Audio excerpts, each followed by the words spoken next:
exemple, s'asseyent pour se mettre d'accord sur ce que chacun a. Parce que là, je pose la question parce que dernièrement, avec le cas du coup du Mato, oui, il y a eu vraiment cette question. Qui a droit, qui n'a pas droit, pourquoi et à quel pourcentage? Donc la question c'était vraiment pourquoi depuis le départ il n'y a pas eu cette... Mais pourquoi la question est posée? La question ne doit pas être posée. Parce que si à répartition, jusqu'à ce que nous sachions qui a 1%, qui a 2%, qui a 3%, c'est qu'il y a eu signature. Donc, quand quelqu'un a signé sur un papier, c'est qu'il a accepté ce qu'on lui a donné. Sinon, l'opposition se serait faite dans la maison de droit d'auteur. On n'est pas d'accord et il n'y aurait jamais eu de répartition. Mais il y a répartition que quand tous les acteurs ont signé et ont été d'accord sur les répartitions.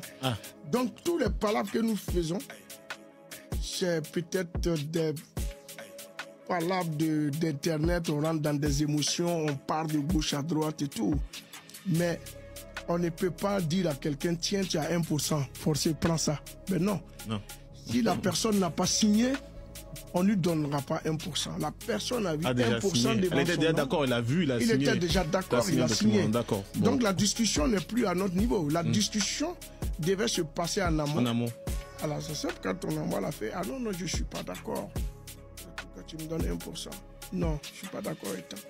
Mais si la personne ne l'a pas fait et que la personne a signé, c'est que la personne a considéré qu'elle mérite 1%. C'est ça. Elle était consentante dès le départ. Quand Zaba le requin et Samo Samo disaient que quelqu'un conseille Tamsi dans son histoire de pourcentage, on voit maintenant clair que c'est d'Assalfo qu'il parlait.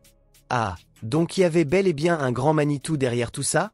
C'est maintenant que le game devient intéressant. Parce que là, on voit bien qu'Assalfo soutient Tamsi dans son business. Le monsieur n'a même pas caché, il a validé la décision. Mais ça n'a pas du tout plu à Johnny Pacheco, le cyberactiviste connu pour ses sorties virulentes. Mon frère, lui quand il prend un dossier, il le mâche bien avant de le lancer sur la toile. Et cette fois-ci, il n'a pas fait semblant. Il a remis sur la table le vieux dossier de Timpeya et il a accusé Assalfo de magouille financière, de manque de transparence avec ses propres partenaires comme Manaja, Tino Goudé et Goudé. Ah, ça veut dire qu'on est en plein film de mafia musicale ici?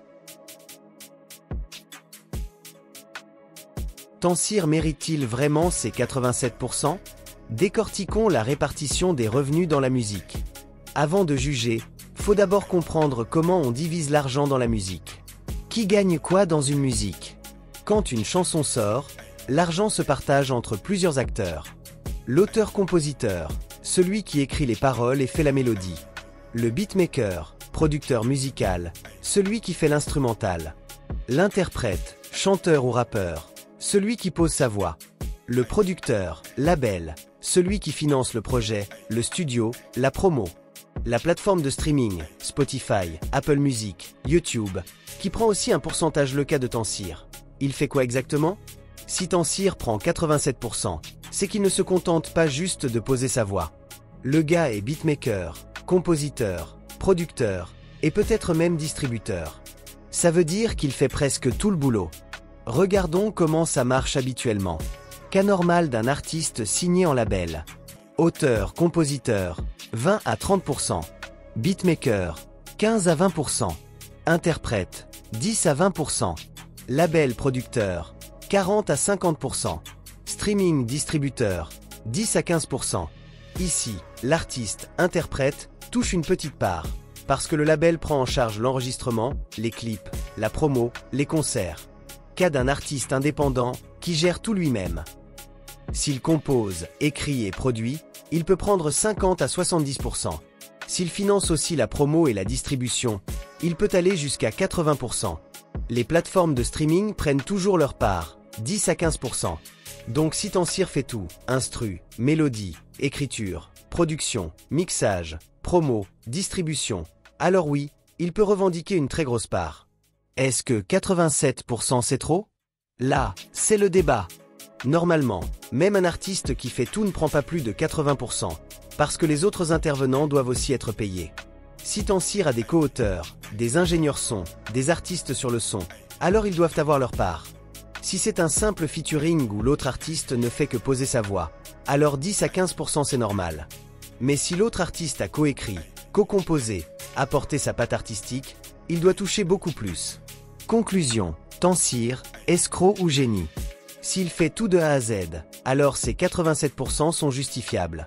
Mais si d'autres ont contribué et qu'il est sous paix, alors c'est un problème. Et vous, pensez-vous que 87% c'est abusé ou bien c'est mérité? Dites-nous en commentaire. Bon, c'est là qu'on va s'arrêter pour aujourd'hui. Merci d'avoir suivi cette vidéo jusqu'au bout. Vraiment, vous êtes des vrais. On a parlé de beaucoup de choses. Donnez-moi vos avis en commentaire. Dites-moi tout, je veux savoir ce que vous pensez du sujet.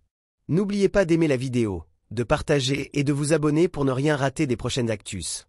On reste connectés, parce que la suite promet d'être encore plus chaude. À très bientôt, les gars, et surtout, restez focus.